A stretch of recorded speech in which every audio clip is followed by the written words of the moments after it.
Hello everyone, I am doctor Richa Samadiya. I am infertility and IVF specialist at Bansal hospital Bhopal.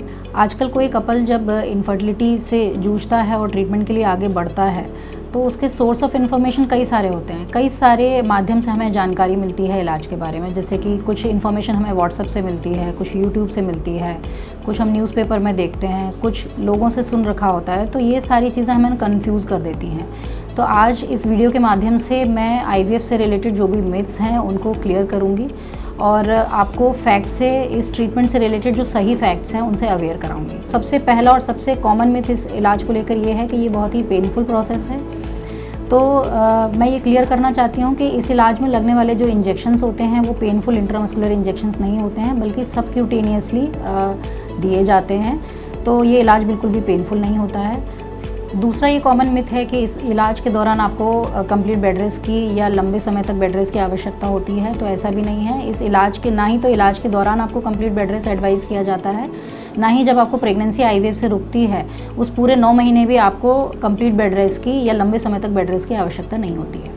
तीसरा जो most important myth है इस treatment को लेकर कि ये बहुत ही महंगा इलाज है, ये बहुत ही एक्सपेंसिव ट्रीटमेंट है, जबकि ऐसा नहीं है। आप इलाज करने से पहले अपने फर्टिलिटी स्पेशलिस्ट से कंसल्ट कर सकते हैं और अपना ट्रीटमेंट का एक कॉस्ट एस्टिमेट ले सकते हैं, और ये आपके विद इन फाइनेंशियल लिमिट्स में होता है।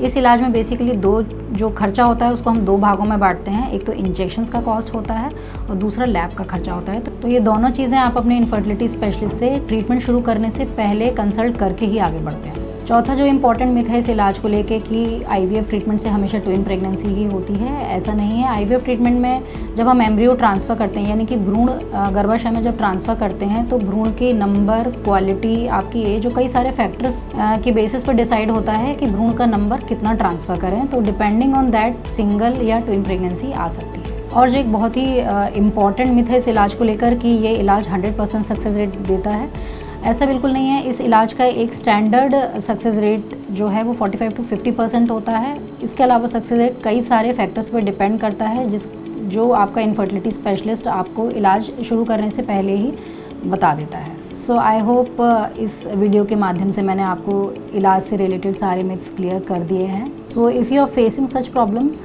Do consult us at Bansal hospital Bhopal. We are happy to help you.